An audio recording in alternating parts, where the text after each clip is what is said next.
331 avant notre ère. Près du petit village de Gaugamélès, en actuel Irak, deux immenses armées livrent bataille pour dominer le monde. D'un côté, le grand roi de Perse, Darius, à la tête de la plus grande armée de la Terre. Il devait y avoir 200 à 250 000 hommes sur le champ de bataille. De l'autre, une troupe 5 fois moins nombreuse menée par un jeune homme de 26 ans, Alexandre. Malgré son jeune âge, c'était déjà un commandant chevronné. Venez découvrir, comme vous ne l'avez jamais vu, la plus grande bataille de l'Antiquité. Ses stratégies novatrices et ses armes étonnantes. Ils avaient une arme de ce type, une lance extrêmement aérodynamique. Qui était Alexandre? Comment a-t-il pu se mesurer à une armée 5 fois plus grande que la sienne? Ces tactiques sont encore utilisées de nos jours. Quelle était l'arme secrète d'Alexandre? Alexandre était un véritable phénomène. Remontons le temps pour entrer au cœur d'un affrontement sans précédent. La bataille de Gaugamélès a marqué un tournant dans l'histoire. Les forces ennemies sont en place. Malgré l'inégalité numérique, elles vont se livrer une bataille sans merci. Une bataille qui changera l'histoire et fera connaître le jeune Alexandre de Macédoine comme Alexandre le Grand.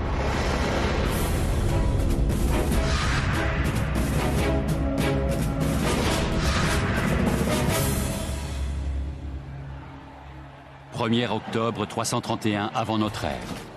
Non loin du village de Gaugamélès, les deux armées les plus puissantes du monde, l'armée perse et l'armée macédonienne, se font face. Malgré leur infériorité numérique, les Macédoniens chargent les premiers. Leur jeune commandant, Alexandre, donne l'ordre à ses troupes d'élite d'attaquer le centre du front perse.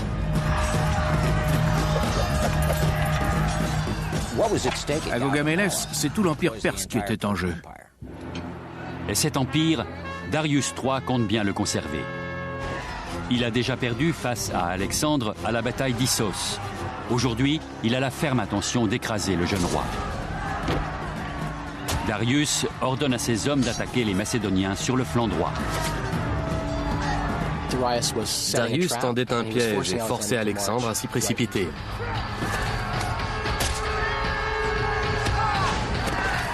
Le roi de Perse envoie ses armes les plus meurtrières, des chars de guerre conçus pour déchiqueter l'ennemi. Comment réagir face à ça? Face à cette marée humaine équipée d'armes terrifiantes, Alexandre parviendra-t-il à sauver ses hommes et son royaume? L'histoire commence bien avant Gaugamélès, dans une province montagneuse du nord de la péninsule hellénique, la Macédoine. Pour les Grecs, les Macédoniens sont des sauvages, car ils vivent sous un régime monarchique et non démocratique. Qui plus est, dès leur plus tendre enfance, tous les jeunes gens sont élevés pour devenir des guerriers.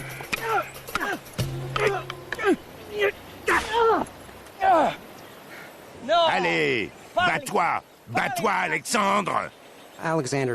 Alexandre connaissait très bien l'épopée homérique. Il a grandi dans une société qui accordait une grande valeur aux héros et exaltait tout ce qui pouvait révéler le courage individuel.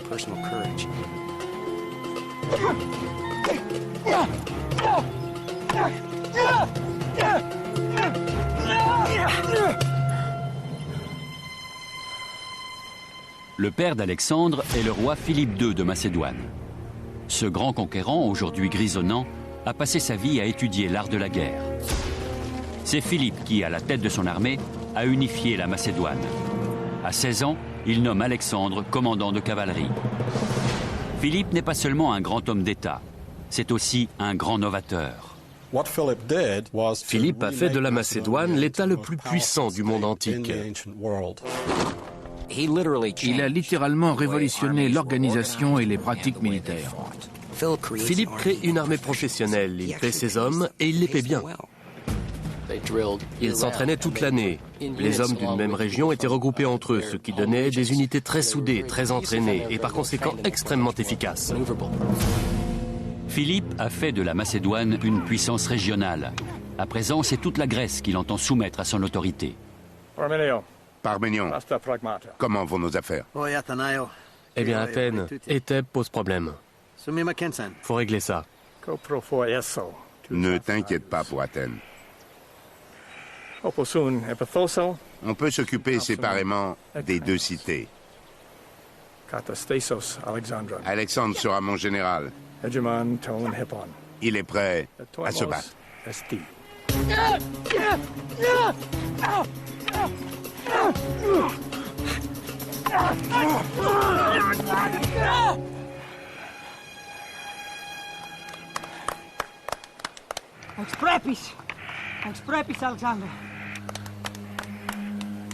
Mais quelqu'un d'autre joue un rôle déterminant dans la vie d'Alexandre. Sa mère, Olympias, fille du roi d'Épire et première épouse de Philippe. Dans le meilleur des cas, sa relation avec Philippe était houleuse. Philippe l'a répudiée en faveur d'une nouvelle épouse. Cela a sans doute suscité un certain ressentiment de la part d'Alexandre, qui estimait que sa mère avait été bafouée, injustement privée de ses privilèges. De son côté, Olympias craignait que cette nouvelle épouse ne mette au monde un fils que Philippe préférerait à Alexandre comme héritier.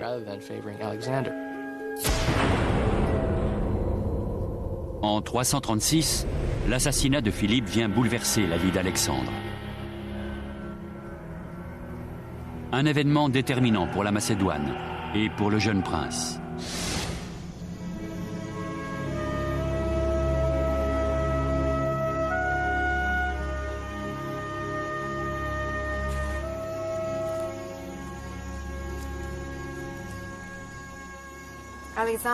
Alexandre, Mon père est mort. oui. Mais tu es roi, Alexandre.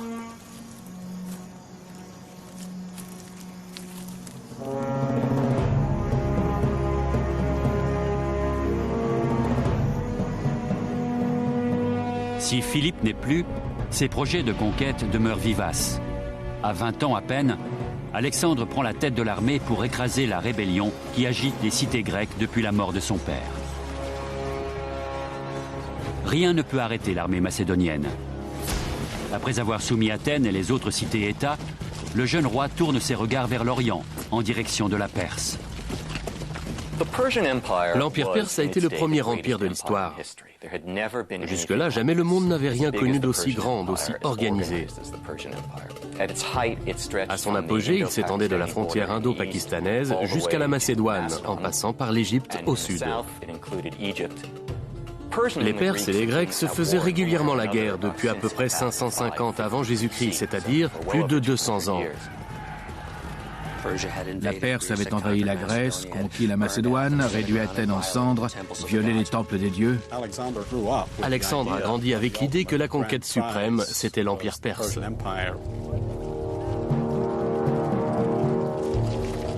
En 334, Alexandre et ses 45 000 hommes font route vers l'est et pénètrent sur le territoire de l'Empire perse. La légende raconte qu'en traversant l'Anatolie, Alexandre s'arrête dans un temple aux environs de la ville de Gordion.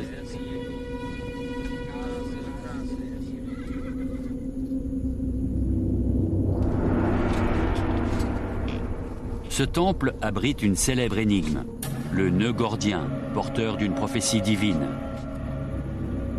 Quiconque parviendra à défaire ce nœud inextricable deviendra maître et seigneur de l'Asie. Alexandre ne peut s'empêcher de relever le défi, lui qui a d'ores et déjà proclamé qu'il s'emparerait du continent. À l'époque, et particulièrement pour un homme comme Alexandre, tout imprégné de l'Iliade et de traditions héroïques, un roi se devait de partir à la conquête du monde.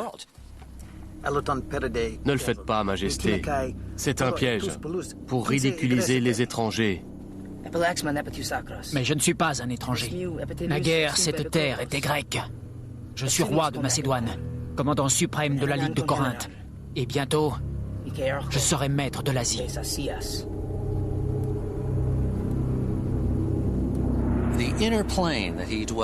Son monde intérieur était peuplé de héros comme Achille, Hector ou Héraclès. C'étaient ses modèles, et il voulait, comme eux, laisser derrière lui une renommée éternelle, accomplir des exploits sans précédent. Allons-nous-en, Majesté.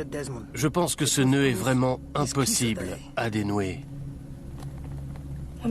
La prophétie ne dit pas qu'il doit être dénoué. Elle dit qu'il doit être défait.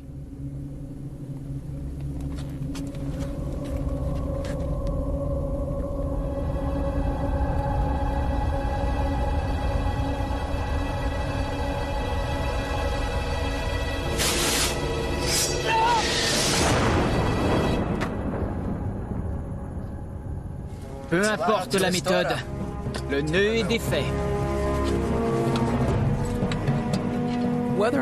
Que cette histoire soit vraie ou non, elle est révélatrice du caractère d'Alexandre.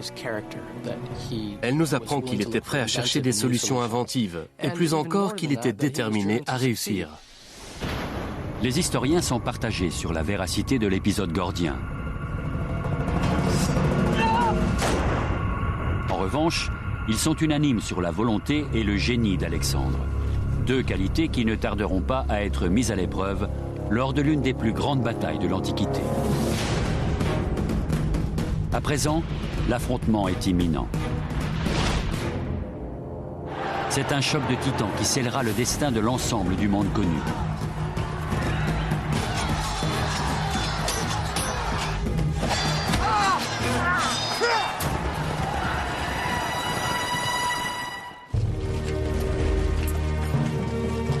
Depuis 334, Alexandre et son armée de 45 000 hommes ne cessent d'avancer sur les terres de l'Empire perse. Mais l'invasion passe quasiment inaperçue aux yeux du grand roi.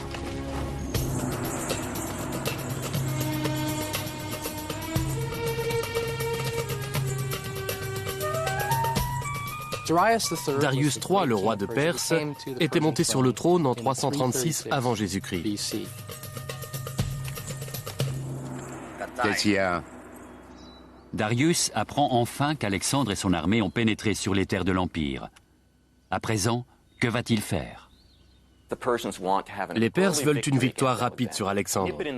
Étouffer la rébellion dans l'œuf, l'écraser avant qu'il n'ait le temps d'avancer plus loin. Écrasez-le! Mais la stratégie de Darius échoue. Les Perses sont vaincus à la bataille du Granique, à la bataille d'Issos, puis au siège de Tyr.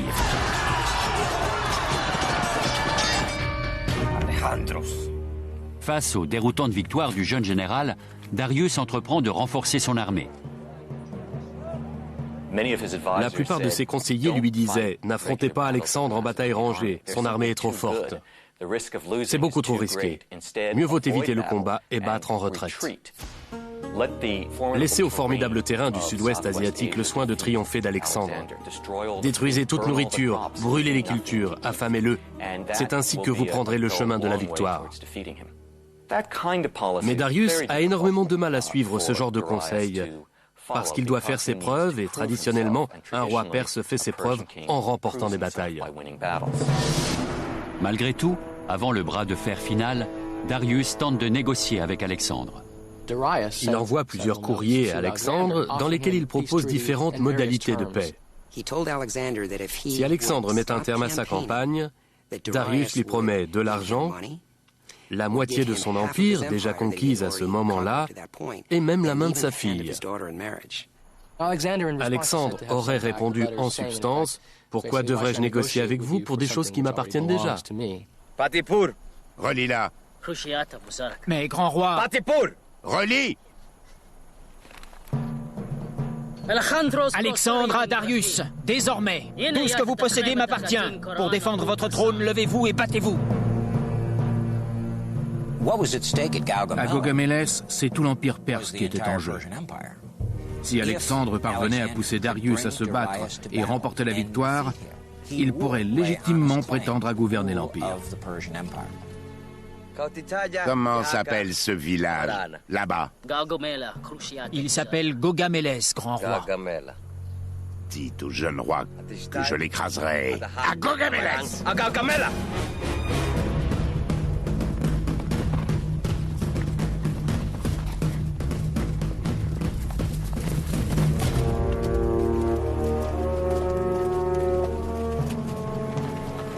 Darius a levé une armée provenant de tous les recoins de son empire. Lorsqu'elle se met en place, les éclaireurs grecs courent rapporter à Alexandre que jamais ils n'ont rien vu d'aussi imposant. L'armée perse recouvrait tout le champ de bataille. Nous pensons que Darius devait avoir 200 à 250 000 hommes, c'est-à-dire environ 5 fois plus que n'en comptait l'armée d'Alexandre. Nous avons des données relativement sûres pour l'armée macédonienne, à savoir qu'elle se composait de quelques 40 000 fantassins et 7 000 cavaliers. Alexandre est secondé par un commandant de cavalerie chevronné, Parménion. Parménion était l'un des généraux de confiance de Philippe. C'était un homme de la vieille école et l'un des seuls à oser s'opposer ouvertement à Alexandre. Quand Alexandre demandait conseil à Parménion, il savait pertinemment qu'il lui donnerait une réponse classique. Il voulait savoir comment un commandant conventionnel envisagerait la situation et souvent, il s'appuyait là-dessus pour élaborer une tactique capable de prendre son adversaire à contre-pied. Si l'inégalité numérique n'effraie pas le jeune Alexandre, il n'en va pas de même pour le vieux général. Parménion veut attaquer de nuit, pendant le sommeil de l'ennemi. Écoute, ils sont peut-être plus nombreux que nous, mais une attaque furtive serait déshonorante et lâche. Si j'étais à votre place, j'attaquerais maintenant. Moi aussi. Si j'étais Parménion. Mais je ne suis pas Parménion. Je ne veux pas d'une victoire volée. Nous attaquerons au matin.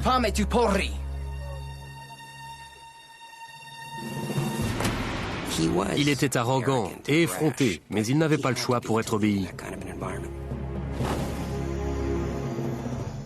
S'attendant à une attaque nocturne, Darius fait veiller ses troupes toute la nuit.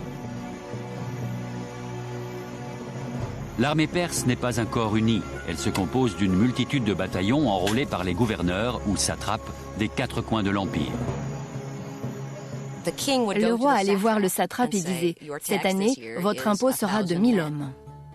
Il venait d'une multitude de régions différentes, de l'Éthiopie jusqu'à la Bactriane, l'actuel Afghanistan. L'armée perse était donc formée de troupes de langues différentes, de cultures différentes, maniant des armes différentes. La plupart des guerriers perses ne portaient ni armure ni casque et étaient équipés d'une lance de 2,50 m et d'un bouclier en osier. Mais cette infériorité en armes, l'armée de Darius la compensait par le nombre. Les Perses ne sont pas une bande de sauvages indisciplinés. Leur stratégie fonctionne depuis des centaines d'années. Ils ont conquis un immense empire. Ils ont fait leurs preuves. Face à cette gigantesque armée, Alexandre a un avantage. La phalange macédonienne. Dale Dye, capitaine retraité de la marine américaine, historien et conseiller pour le cinéma, a étudié les techniques de guerre macédoniennes. La phalange macédonienne est probablement l'arme de guerre la plus puissante du monde antique. La phalange se divise en syntagmes. Chaque syntagme formant un carré de 256 hommes, constitué de 16 files de 16 hommes. Une fois que la formation était en marche, ses membres n'avaient plus moyen de reculer. Ils avançaient comme un véritable mur de muscles et de fer de lance. C'est ce qui faisait la puissance écrasante de la phalange. Le premier rang était constitué des guerriers les plus chevronnés, ceux qui avaient prouvé leur courage sur le champ de bataille, ceux à qui on pouvait faire confiance pour aller au-devant de l'ennemi. Ils portaient un petit bouclier, la pelte, suspendu à leur cou pour mieux répartir la charge. Mais surtout, ça leur permettait de garder la main gauche libre. Comme elle n'avait pas à tenir la pelte, elle pouvait empoigner l'arme principale. Et cette arme principale, c'était la sarisse. D'après ce qu'on sait, la sarisse devait mesurer entre 4 et 5,50 m. Traditionnellement, les lances faisaient de 2 mètres à 2,50 m. Mais Philippe a doté son infanterie de lances beaucoup plus longues, ce qui lui donnait un avantage sur les fantassins grecs ou perses. Imaginez 256 harisses aux pointes effilées qui s'étendent à plus de 5 mètres à l'avant du syntagme. Un porc-épic hérissé de fer de lance que l'ennemi ne peut approcher ni par le bas, ni par le haut, ni par le côté. La phalange avait de quoi faire peur, non? Mettons-nous dans la peau d'un soldat perse. Phalange, en position, chargez! À l'aube du 1er octobre 331 avant Jésus-Christ, la phalange prend position sur le champ de bataille de Gaugamélès.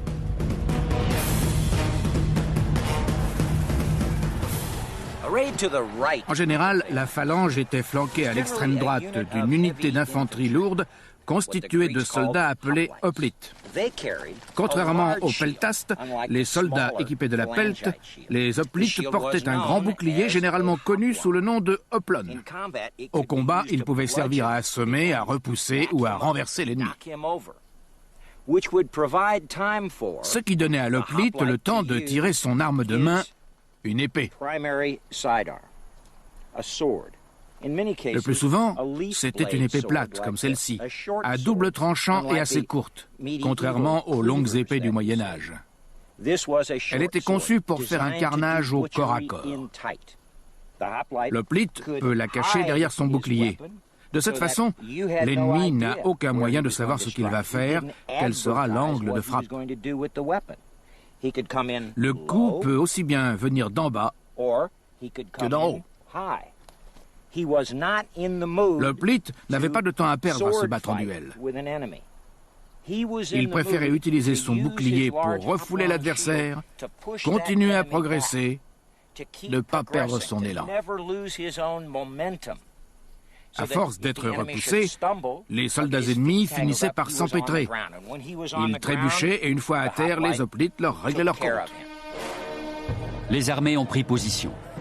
Les hostilités vont bientôt commencer.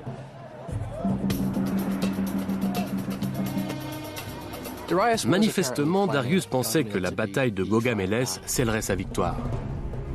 Le moment est décisif pour Alexandre et pour l'avenir du monde.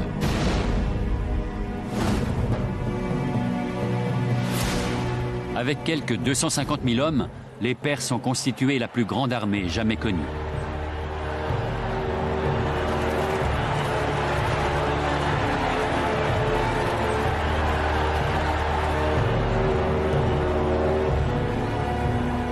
En face, celle d'Alexandre n'en compte que 45 000.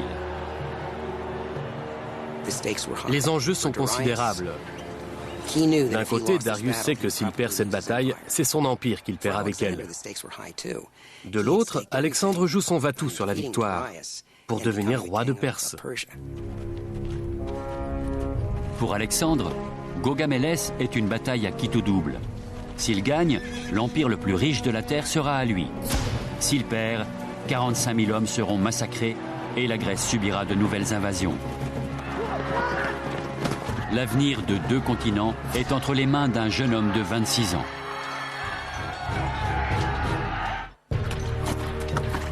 À la tête de ces 45 000 hommes, Alexandre se trouve face à une armée 5 fois plus nombreuse. Dans les deux camps, les meilleurs guerriers sont déployés en ligne continue sur près de 4 km. Alexandre n'a qu'une inquiétude, son infériorité numérique. Car pour le reste, ces hommes ont été précisément entraînés pour ce type de combat.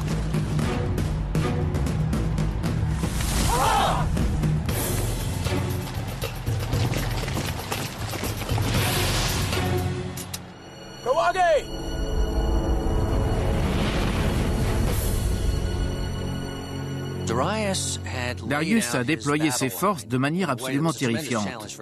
Son armée s'étend sur 4 km et il a ménagé des ouvertures, de larges zones déblayées pour permettre l'avancée des chars à faux. Ces chars armés de lames d'acier à l'avant et sur les côtés. De son côté, même étiré au maximum, le front macédonien reste quand même débordé d'1 kilomètre de part et d'autre. Ce qui veut dire qu'Alexandre risque d'être pris en tenaille par la cavalerie perse sur les flancs, tandis que les chars à faux l'attaquent au centre. Alors, comment réagir face à ça? Pour Alexandre, chaque bataille est une partie d'échecs. Il sait que celle-ci sera difficile. Alexandre considère son armée comme un marteau et une enclume. La phalange représente l'enclume et la cavalerie le marteau. Elle pousse l'ennemi qui se retrouve écrasé entre marteau et enclume.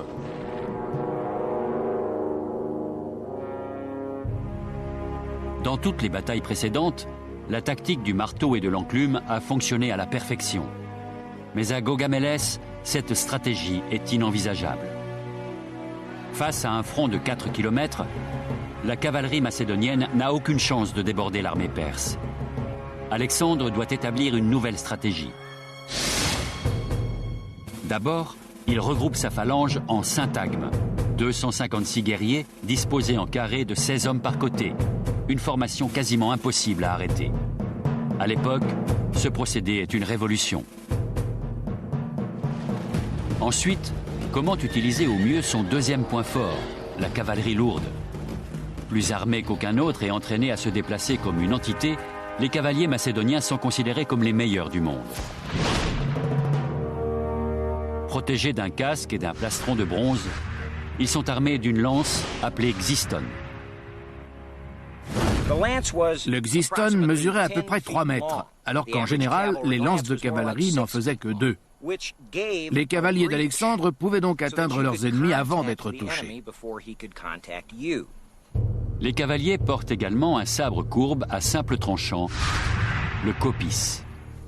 Le kopis était une arme incroyable, beaucoup plus sophistiquée que l'épée des fantassins. En raison de sa forme, de l'épaisseur du métal à cet endroit et de sa finesse ici, quand on frappe avec, le mouvement décuple sa puissance comme une machette ou une hache. On peut faire des dégâts terribles avec ça, rien de tel pour couper des jarrets. Alexandre doit maintenant trouver comment tirer le meilleur parti de sa phalange et de sa cavalerie. Et sa tactique va révolutionner la stratégie traditionnelle.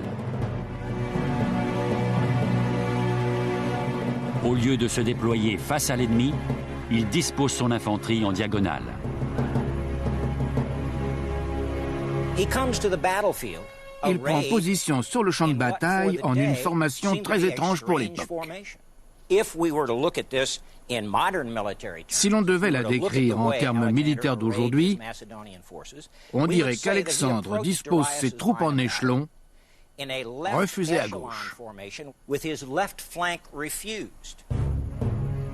Ces termes modernes signifient que les syntagmes macédoniens sont déployés en diagonale, flanc gauche pointant vers l'extérieur et non vers les lignes ennemies, afin de prévenir toute attaque latérale. L'échelon, c'est-à-dire l'angle adopté, ne peut que surprendre un ennemi qui n'a jamais vu cela auparavant.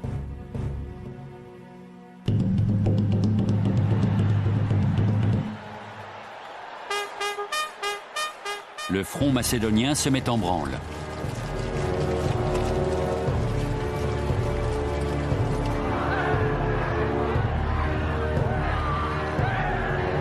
En première ligne des forces perses se dressent les Immortels, la garde d'élite de Darius.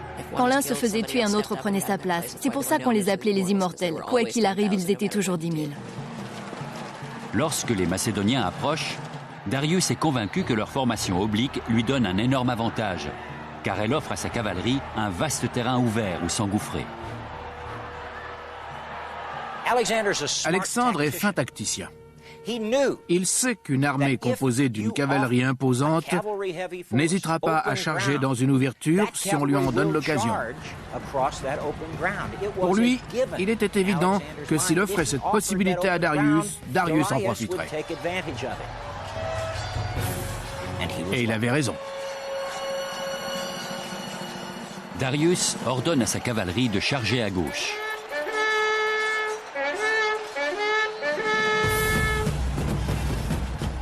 Sous les ordres de Parménion, le flanc gauche de l'armée macédonienne attend l'attaque, sachant que son rôle est d'occuper la cavalerie perse le plus longtemps possible. À l'autre extrémité du front, Alexandre fait quelque chose de totalement inattendu. Il entraîne sa cavalerie vers la droite. Alexandre réalise une manœuvre surprenante, particulièrement pour Darius. Il se met à chevaucher le long de la ligne de front. Darius est totalement dérouté. Il commence à craindre qu'Alexandre ne sorte du champ de bataille qu'il a soigneusement préparé. Ou, plus probablement, il craint qu'Alexandre n'arrive à le déborder, à virer à gauche, puis à remonter ses troupes pour les battre en brèche. Darius ne peut pas le laisser faire. Il donne l'ordre à son cousin Bessus, qui commande la cavalerie bactrienne, c'est-à-dire la cavalerie lourde postée sur le flanc gauche, d'empêcher ça. Immédiatement, Bessus et sa cavalerie se mettent à avancer parallèlement à Alexandre. Si Darius est déconcerté par la manœuvre inédite, il n'a guère le temps d'y réfléchir.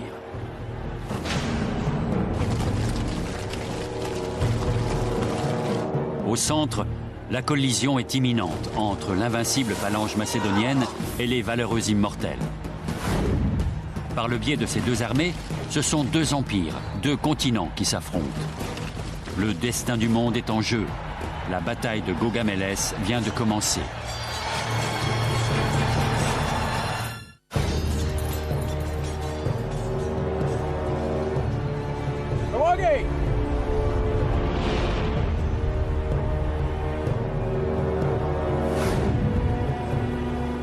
Nous sommes le 1er octobre 331 avant notre ère. Malgré son infériorité numérique, l'armée d'Alexandre charge le front perse.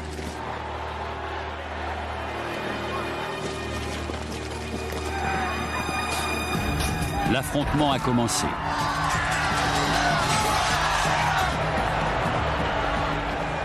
Tandis qu'à gauche et au centre, la bataille fait rage, Alexandre et ses compagnons poursuivent vers la droite. En face, la cavalerie perse les suit pas à pas. Mais Alexandre a une arme secrète. Caché derrière les chevaux, tout un régiment de peltastes avance avec lui.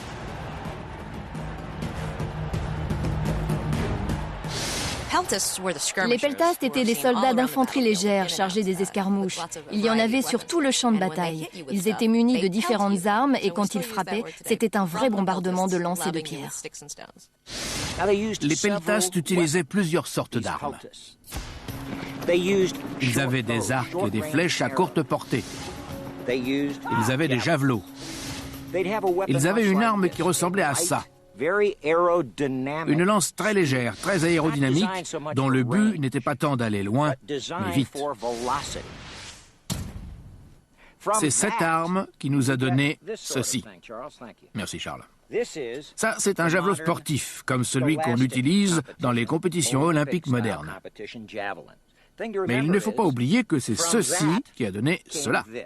Est-ce que c'est efficace? On va voir.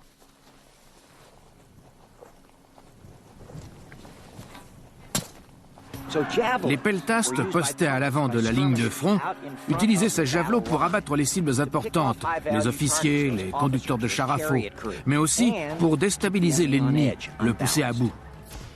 Ils avaient également une arme assez répandue à l'époque, la fronde. C'était un appareil très simple. Il devait ressembler à ça. Un morceau de cuir, cousu en forme de poche pour accueillir le projectile ou la pierre, et deux lanières de cuir tressées ou entrelacées permettant de lancer le projectile.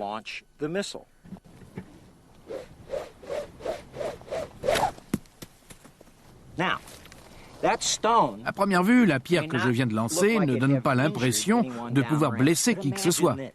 Mais imaginez la scène avec 200 ou 300 peltastes armés de frondes et mitraillant l'ennemi de pierres ou de projectiles métalliques. Ils font forcément des blessés. Mieux encore, ils sèment la panique. Accompagné de ses peltastes cachés, Alexandre poursuit son avancée sans anicroche. Cette botte secrète est l'une des clés de la stratégie qui le conduira à la victoire. De l'autre côté du champ de bataille, l'armée perse commence à ressentir la pleine puissance de la phalange macédonienne. Voyant ses troupes d'élite en difficulté, Darius décide d'envoyer son arme la plus redoutée, les chars à faux. Le char à faux était un gros char à 2 roues sur lesquelles 2 lames étaient fixées à la verticale, de manière à trancher tout ce qu'elles rencontraient sur leur passage. 200 chars à faux, l'arme suprême de Darius, s'élance.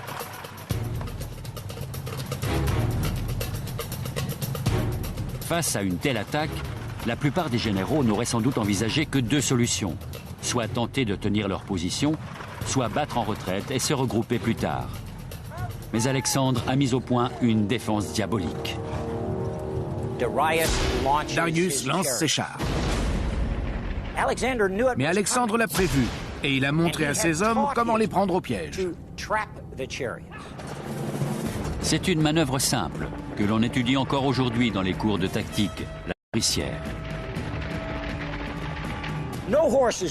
Jamais un cheval ne se précipitera sur une ligne hérissée de lances acérées. En revanche, si un espace libre s'ouvre devant lui, il foncera droit devant. Le piège peut alors se refermer. Vous pouvez étriper le cheval, mettre le conducteur du char à terre et le tuer. C'est ce qu'Alexandre a fait. Les Macédoniens parviennent à retourner en leur faveur l'élan des chars. En quelques minutes, la menace est neutralisée. Après Gaugamélès, les chars à faux ne seront plus jamais une arme décisive. La bataille fait rage. Violemment attaqué, le flanc gauche de Parménion menace de s'effondrer. De l'autre côté, Alexandre continue à s'éloigner des affrontements. Mais pourquoi? Sur le champ de bataille, la situation est maintenant critique. Au centre, la phalange macédonienne se bat vaillamment, tandis qu'à droite, Alexandre chevauche toujours plus loin. Dans le même temps, sur le flanc gauche, Parménion est en difficulté. Dépassé en nombre, ses troupes sont au bord de la déroute. Il demande des renforts à Alexandre, mais le message ne parvient pas à son destinataire. Dans l'Antiquité, les moyens de communication sur le champ de bataille étaient au mieux primitifs. Toutes les communications étaient transmises par des instruments de musique. Il y avait des trompettes, elles jouaient d'abord une mélodie qui désignait l'unité concernée, puis une deuxième série de notes indiquait au commandant de ladite unité ce qu'il devait faire. Il y avait aussi des percussions. Là, le rythme employé indiquait s'il fallait aller plus vite, moins vite, tourner à gauche ou à droite. C'était très compliqué et probablement très difficile de ne pas s'y perdre. La poussière et le bruit des armes pendant la bataille posaient un vrai problème, surtout pour les communications. Tandis que Parménion résiste de son mieux, Alexandre et ses compagnons continuent leur avancée sans charger ni battre en retraite. La cavalerie de Darius ne les quitte pas d'un pouce, prête à parer à l'attaque. Alexandre mène ses troupes de plus en plus loin, tellement loin qu'il finit par sortir du champ de bataille que Darius a soigneusement fait déblayer. De cette manière, il pousse le roi à laisser s'éloigner sa cavalerie pour éviter d'être débordé. Peu à peu, le front perse commence à s'ouvrir au centre, mais Darius ne peut pas se permettre de décaler ses hommes vers la gauche pour colmater la brèche. Et là, Alexandre repère le trou béant.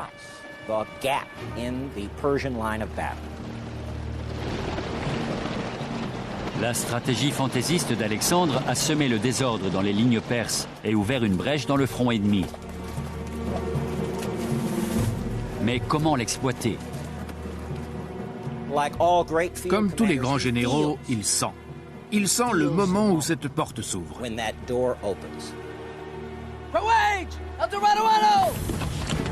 En une manœuvre stupéfiante, Alexandre et toute sa cavalerie font demi-tour et chargent droit sur la brèche.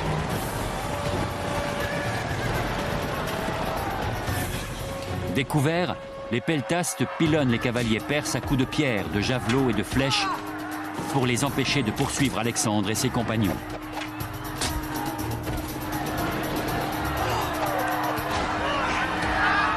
Darius devait être assis bien tranquillement en retrait. De son poste, il lançait ses chars à faux, il envoyait sa cavalerie, et il était persuadé qu'elle allait écraser Alexandre comme un rouleau compresseur. Et tout à coup, il lève la tête et découvre qu'Alexandre n'était pas seul avec ses cavaliers. Alexandre menait ses compagnons en personne. Il se mettait en danger à chaque bataille. Alexandre et sa cavalerie se ruent dans la brèche et pénètrent en force dans le camp adverse.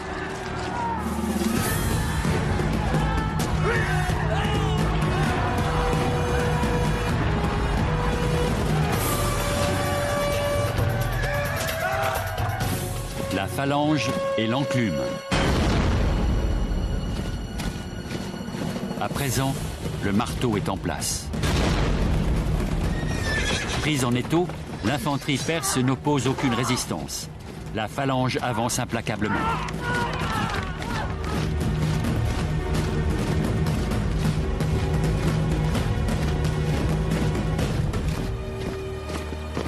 Les rangs perses se disloquent.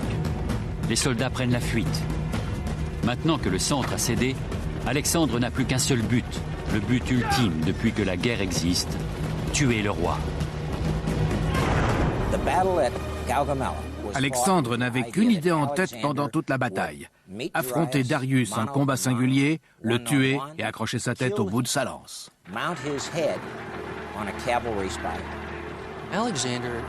Il savait que quand on coupe la tête à un serpent, son corps meurt avec lui. Mais au moment même où il rattrape le grand roi en fuite, Alexandre s'arrête net.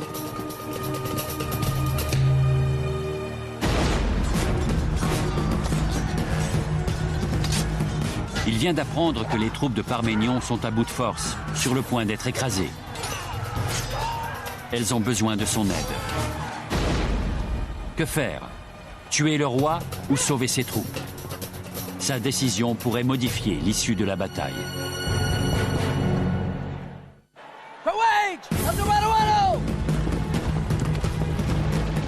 Darius a pris la fuite et Alexandre est à ses trousses.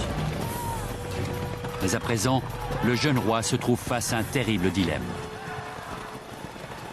Alexandre a besoin de poursuivre Darius. Il faut qu'il le tue et qu'il le décapite.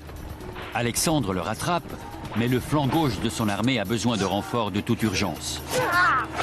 Le choix est cornélien pour un jeune homme de 26 ans décidé à conquérir le monde. Il fait le choix de la raison. Il tourne les talons, laisse courir Darius et va sauver ses hommes.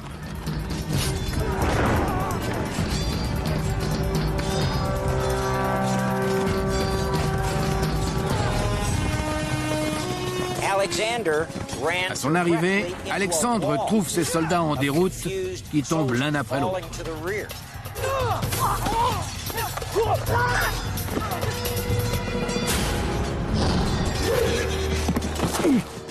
C'était un commandant actif, combatif, qui se mettait en danger et adorait ça.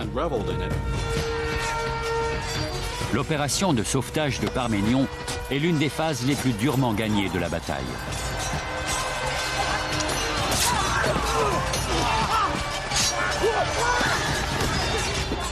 Alexandre lui-même, comme n'importe quel soldat, sera blessé au combat.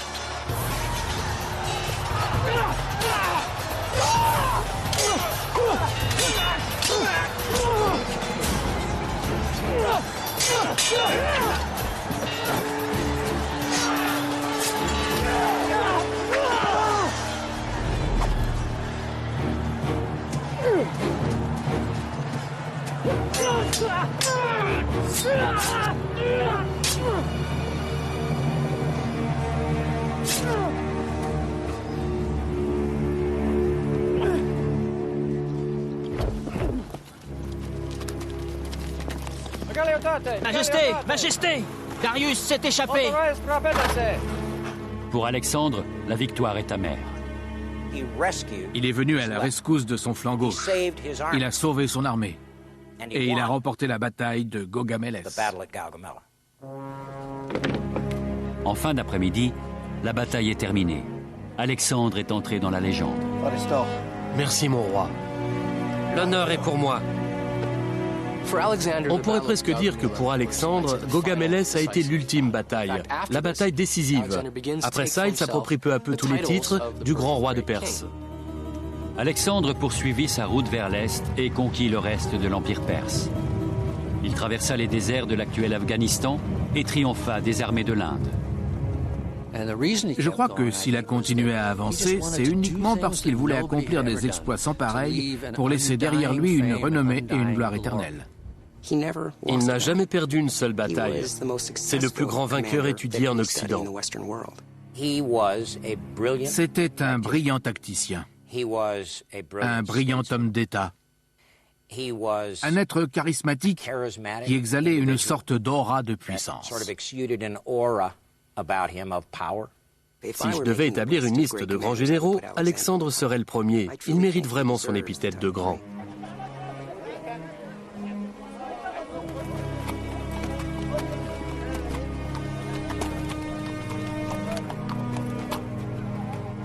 Selon certaines sources, seul 1 millier de Macédoniens auraient trouvé la mort à Gaugamélès, contre quelques 50 000 dans le camp perse. Darius alla se réfugier dans les montagnes alentours, mais ce ne fut que pour être assassiné quelques mois plus tard par un de ses satrapes. Alexandre s'autoproclama seigneur de l'Asie, et les faits lui donnaient raison. Alexandre était grand parce qu'il savait précisément ce qu'il voulait. Il a su inspirer à ses hommes un tel amour, une telle volonté de mener à bien ses missions que c'était comme un raz-de-marée irrésistible. Et ça, c'est la marque des grands hommes. Alexandre ne vécut que 6 ans après la bataille de Gaugamélès. À sa mort, à 32 ans, il avait conquis la totalité du monde connu. La prophétie de Gordion s'était réalisée. Ses stratégies insolites s'étaient révélées aussi efficaces à défaire les armées ennemies que le nœud gordien. C'était un meneur héroïque à la tête d'un peuple héroïque. Dans un monde qui ne croyait pas à la vie éternelle, le seul moyen d'accéder à l'immortalité, c'était d'accomplir des prouesses dignes des livres d'histoire. Et dans ce sens, Alexandre a bel et bien gagné l'immortalité. À la bataille de Gaugamélès, Alexandre le Grand est entré dans la légende.